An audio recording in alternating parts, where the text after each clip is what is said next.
actors, actress. We have people that come and scream at the mic. It's weird, like Justin Brody. Up next, we have James. He's from San Diego, California. Just finished a tour with Andy Dick. Andy Dick? And, no, just Andy's dick, I mean. He's going to make you laugh. Welcome, James, to the stage. Let's go. Woo! Is this, all right. Hello, can y'all hear me? Yeah. Thank you. Okay. Well, great crowd. I want to thank everybody for coming. In my mouth, of course, after the show. You know, that's later. So, oh God, that's awful, huh? So, my full name is James R. Cook. Now, I don't know. Raise your hand if you've ever heard of Captain Cook. Did y'all go to school that day, Captain James R. Cook? No. Okay, obviously not. That's fine. Well, he was a great captain. He discovered New Zealand, Hawaii. Then he was eaten by the cannibals, and I'm pretty sure I was the first white meat that they ever had. So, true story. So, picture this. Yeah. My full name, James R. Cook. So, you've heard James, you've heard Jimmy, Jimbo, Jim Bob, Jimmy Jam. Well, picture this. So, one day, a patient of mine comes into the store, my office, and she's like from France, and she's all, pardon me, but is Jamez in? And my coworker Liz is all, Jamez? There's no Jamez here. And my patient, she's all, Jamez Cook. And my coworker Liz is all, oh, you mean James Cook? No, ma'am, he's off today. He'll be in tomorrow. And my patient's all, okay, grazie. She goes to walk away, but before she leaves, my coworker Liz is all, you know, ma'am, James can be a little freaky, but he's not a kook. Oh, true story. Yeah, believe it or not. So, picture this. Speaking of kooky, I go to South Dakota a lot. That's where all my family is. And while I was out there, I went to the ant farm, and I went to visit my auntie. So, you know, there's my one aunt, the anti-inflammatory. God bless her, but don't piss her off. You know, she's just really wild. And then there's my auntie Pasta. The poor dear, she can't even eat wheat. You know, she's got that celiac disease or whatever, you know. And then there's my antidepressant. Now, she takes the cake. So picture this. One day, I'm there with my mom, and the phone rings. Ring, ring. She answers, and all of a sudden she gets this horrid look on her face, and she slams down the phone. And I'm like, Mom, what's wrong? Oh, it's your antidepressant again, and she's going to jump. So my mom and I run out to the backyard. We grab a net, and we start driving all over town. Finally, we see a crowd of people yelling, jump, jump. So we knew that was her. So we stop, and we get over to her, and my mom's all, what the hell's wrong this time? You know, your nephew and I have been running all over town with a net trying to find you. First thing my aunt says is, who's Annette? Yeah. You know, I know. That's what I said, you know. And so picture, while I'm out there, I work a lot with my brother, Max. He's my older brother, and he has his own electrical company. Oh, boy. And it's called Current Electric. At Current Electric, our bills won't shock you. Thank you very much. See more for a lot less. So Current Electric, that's so right.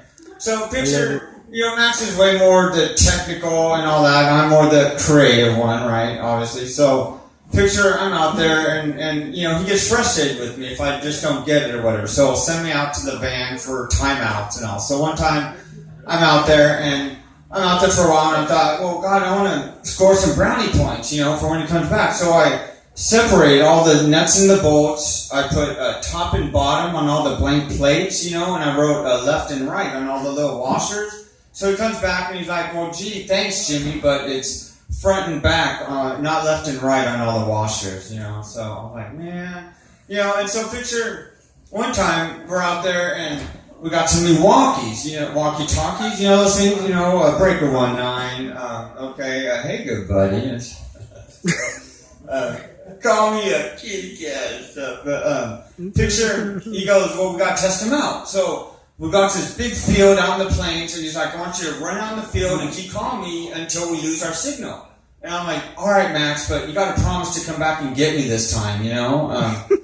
Yeah, you didn't last time, you know? I was like, Jesus Christ. I'm like, Max! That's fucked. You know, so picture, we're there, and, you know, he likes to be the big man on campus and all that, and you know, likes to fire me a lot at any whim, you know, the Donald, you're fired, you know, and all that. So, freaking, I got a little sick of it, and so I went to go get some union help, you know, so I was able to get a union rep and all that, became a union house. And so now, anytime he fires me, throws me off the job site, I just go home, go up the steps, go in, and go talk to my union rep. Now, her name is Marcia, but what's weird is she likes me to call her Mom. So, I go and talk to Mom, and I'm pretty much on the job the next day. So, it's kind of sweet. So, thank you very much. So, picture, but, it's not a forever thing. She doesn't live forever, So, picture, I'm out there, and it's really slow pace out there. It's not as fast paced and all that. And we're out there, we're working on this little outlet at this restaurant, and all of a sudden the owner's daughter comes running down, and she goes to her mailbox, and she opens it, and she's like, and she goes back inside. Max and I are like, whatever, and so a few minutes later, here she comes again. She runs out, and she opens up the mailbox, and she looks even more frustrated, and she slams the door shut, and she goes back in, and Max and I are like, whoa, what's up? And all of a sudden, about 10 minutes later, here she comes again, and she runs out, she opens up the mailbox, and Max and I are like, whoa, Moni, what's wrong? And she's like, oh, my stupid computer keeps saying, you've got mail. And so I was like, good grief. So picture, I never realized how much of an accent I had, from California. Believe it or not, we have an accent. Yeah. So picture, I'm out there in South Dakota, and we go to that, what is that, Golden Corral, where you eat all you can and all that stuff. And so we went for the prime rib. I'd go and get a piece of prime, and every time I'd ask for more juice, the guy would say, oh, God bless you. Or so I'd go across the street to the Wally World, the Walmart and all that. Ask the lady, where are the cashews? And she'd say, oh, gesundheit.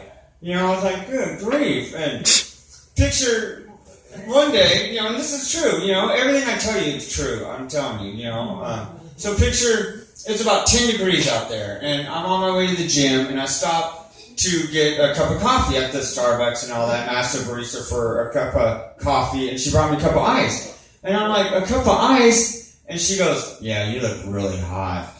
I'm like, yeah. Wow. Yeah, thank you very much. And so, picture, I'm out there, and they're a little more what you say. I don't want to say narrow-minded, but I would say they think differently. Everybody does. It's a free world and all that. But they're very trumpeter and all that, and that's great, wonderful. Everybody makes mistakes, whatever. So picture I'm there, and I'm visiting with my little nephew Nikolai, and my niece Satina. Nikolai just turned 6, and I'm there for his birthday, and he turned 6, and I'm like, well, gee, happy birthday, Nikolai, how old are you? He's all 6, and I go, well, wow, that's great, but, you better watch out for 7, and he's all, why, uncle? And I go, 'cause 7, 8, 9.